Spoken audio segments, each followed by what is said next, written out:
In talk number 16, prior to the beginning of all the detailed talks on vibrato, I gave an introduction as to how I would be approaching vibrato and why it was so important to me.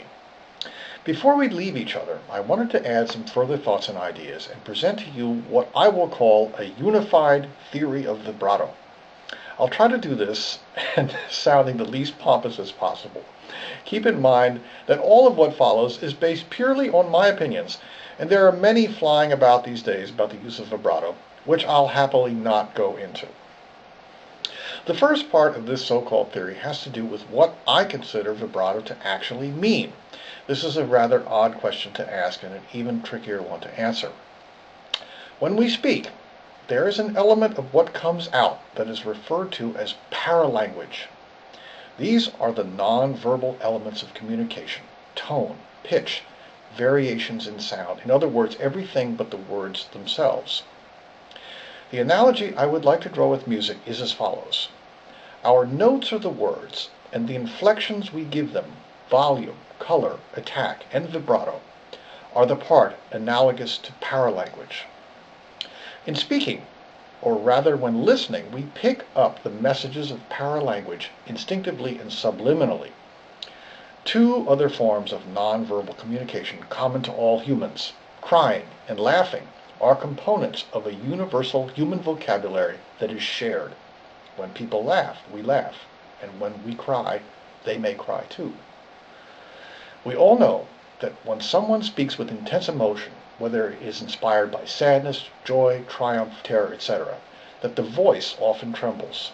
And for me, the variation in the pitch and intensity of a note that we call vibrato communicates the emotion of the performer in an analogous way. I believe this is why people react emotionally to the sound of vibrato when it's used appropriately. I know that I do. I know that a beautifully executed vibrato on the right note can give me chills, make me feel exuberant, put me in a kind of trance. It happens to me every time I hear what I consider to be really great playing and singing. But how to develop a natural vibrato? Now comes the next part of my theory. It's pretty common to hear complaints about a vibrato that starts and stops either intentionally or inadvertently on various notes for various reasons. This kind of vibrato is often referred to as sounding pasted on the surface of a note, and it carries little or no emotional weight. I agree with this rather common practice, which has helped, I think, to give vibrato a bad name in some sectors of the music profession. I've spent a lot of time listening to and analyzing the vibratos that speak to me, that seem to me inherently musical, convey an enormous range of emotion, and which change to suit the musical moment. I believe they all function according to a certain principle, that the vibrato is part of the sound all the time, with the exception of very special occasions. I go so far as to believe that vibrato is contained inside all the notes, even ones where you cannot hear or see the vibrato. It's not only a sonic concept, but a physical reality. The playing or singing that sounds the best to me gives the impression that notes on which vibrato is not audible are notes where the vibrato is so contained that it cannot be heard. They are notes that are not dead, but instead pregnant, waiting for an opportunity to blossom into a free sound. If, when playing a stringed instrument, the left hand remains alive, in a constant state of vibrato, audible or not, then there are no audible borders between the sound of vibrato and the absence of it. If the arm or hand has inner momentum, the blooming of the vibrato happens naturally as a release of tension. This is exactly the way a car works. When stopped at a red light, you have your foot on the brake, holding the car in place. You can feel the vibration of the engine. It is still running. The car is still, yet it is ready to go. When you release the brake, the car gains speed on its own, smoothly and effortlessly. The kind of vibrato use that is so often criticized would be analogous to turning off the engine completely at every stop. I think this is the most obvious comparison. This is my unified theory. It is based on the scientific laws of motion, the fact that a body in motion tends to stay in motion, or, in the words of English mathematician John Wallis from 1670, quote, "The initial state of the body, either of rest or of motion, will persist, end quote. This is also due to the properties of kinetic energy, which is the energy a body possesses as a result of its being in motion. The arm and hand, when vibrating freely, are capitalizing on that kinetic energy, and with the help of momentum become, I believe, a unit referred to in physics as a simple harmonic oscillator. Here I'm venturing onto shaky ground, but I hope you get the idea. The ability to move fluidly and seamlessly between speeds and widths will help to organically integrate the vibrato into the music. This concept of vibrato enables one to confront every possible circumstance in which vibrato is needed. As this technique becomes more natural, you will find that another physical principle comes into play. I'm not sure what this is called, as the vibrato will naturally slow as the oscillation becomes wider. I hope I've explained this clearly enough. If not, I think that if you listen to really great vibratos carefully, you will hear them working in this way, as I have. Now that we've been through all that, I'd like to illustrate with you some of the specific uses of vibrato, many of them being a combination of the musical and the practical. For each example, I'll play something usually two ways, the first way always needing improvement. First thing vibrato does is to help you get from one note to the next, to connect the notes. Here's the swan in two ways. First, where I stop vibrating between the notes, and the second with a continuous vibrato.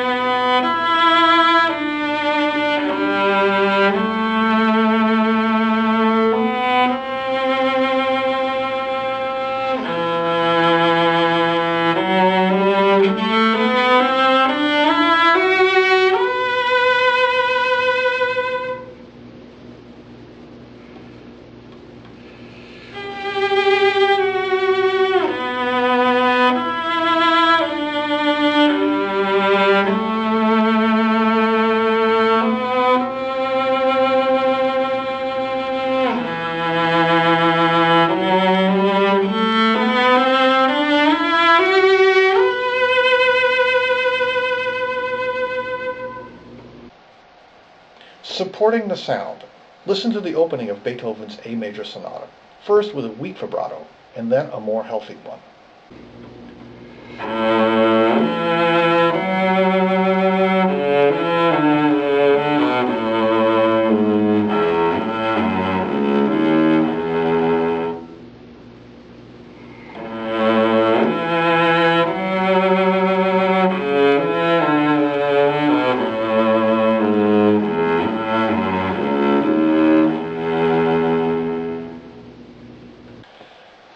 To mitigate the hardness of a sound with lots of core, a note that needs to penetrate can be made more palatable by the support of a rich, wide vibrato. In general, the harder the core, the richer the vibrato should be for a conventionally beautiful sound, if that's what the music calls for.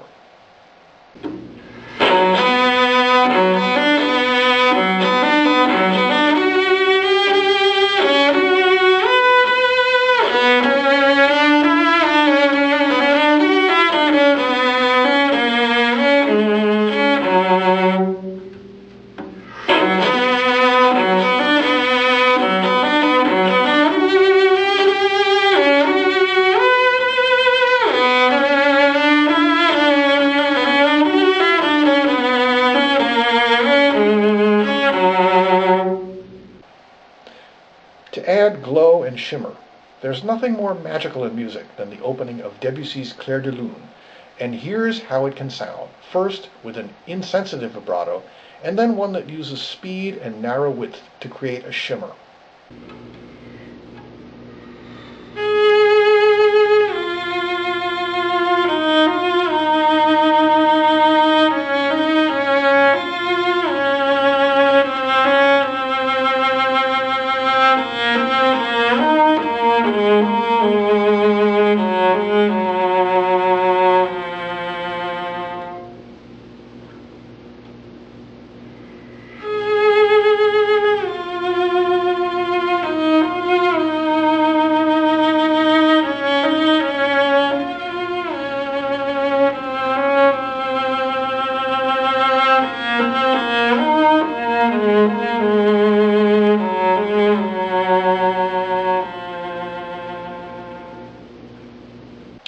To develop a note. Music, except when it's saying goodbyes, is generally coming at you as it evolves. Therefore, notes sound most natural and interesting when they develop. Even a note that does not have a crescendo or any other markings has a natural tendency to blossom, to evolve and change during its duration. Listen to the difference this makes in the beginning of the Schumann concerto. First, with notes that sit still. Second, with ones that develop.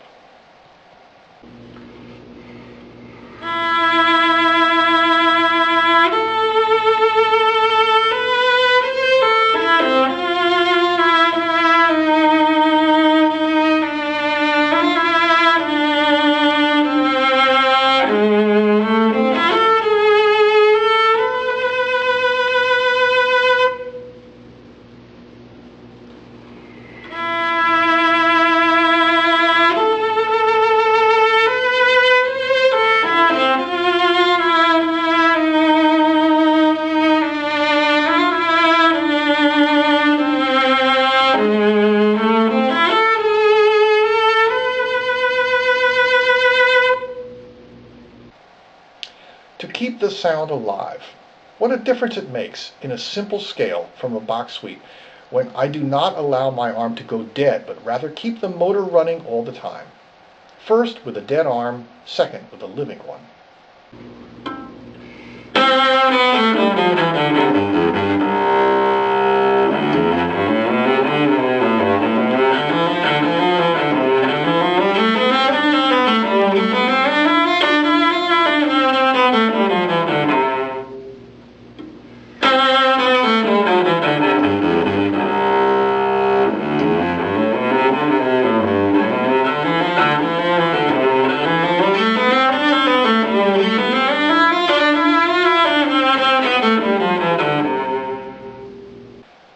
To give proper importance to the little notes.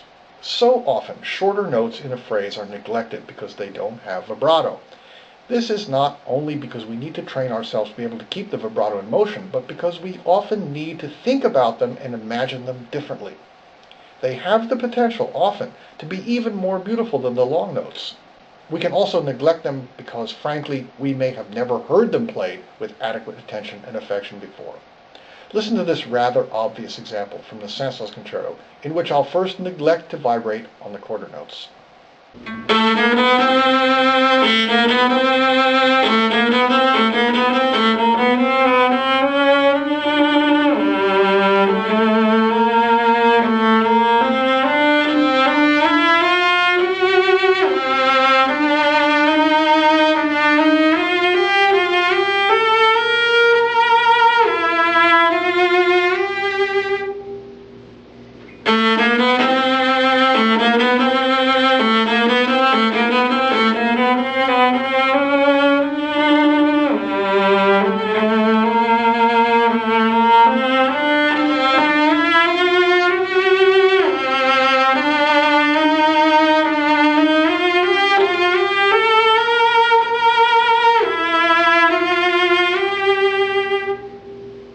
To add proper weight of emotion and intensity to notes that need it, for example, all appoggiaturas and high notes of phrases.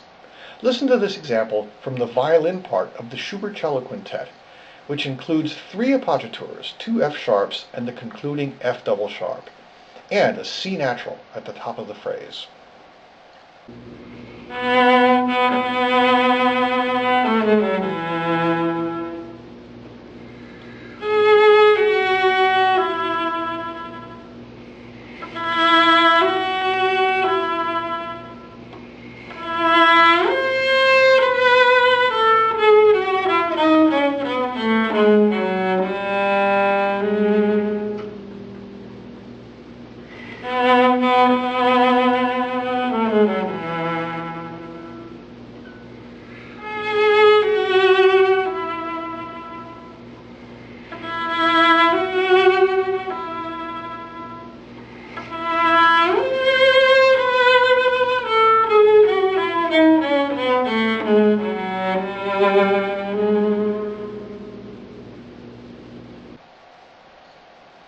To add joviality and life to the sound. Perfect, I believe, for a Gigue by Bach.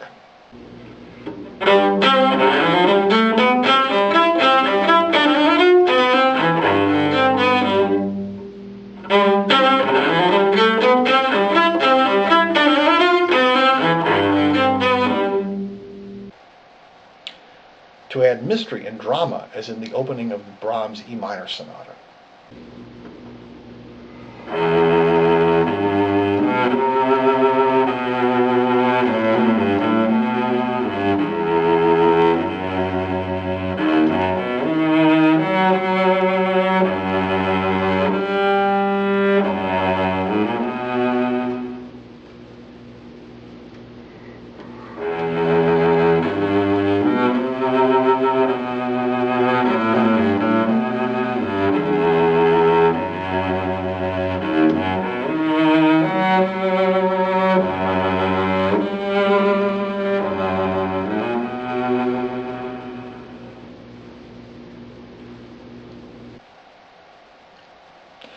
To play with the audience's emotions. Actually, all vibrato used well does this, but here I'm going to play for you the opening of the slow movement of the Shostakovich Sonata. Because of the nature of Shostakovich's music, so often treading a fine line between life and death itself, one must be careful not to allow an indiscriminate vibrato to trivialize or prettify the musical message. This introductory phrase rises from hollow depths to float above like the trembling voice of a young girl.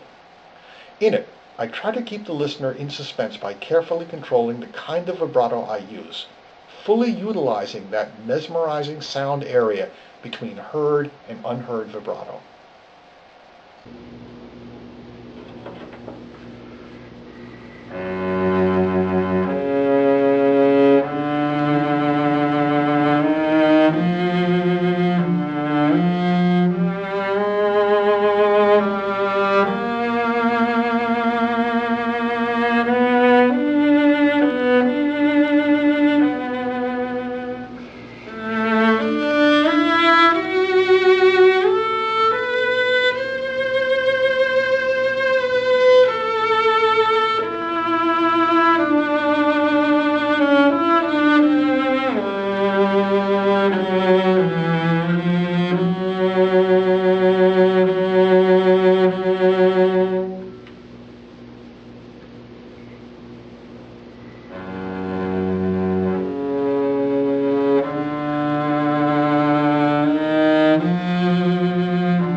In conclusion, what I hope will result from your watching this video is as follows.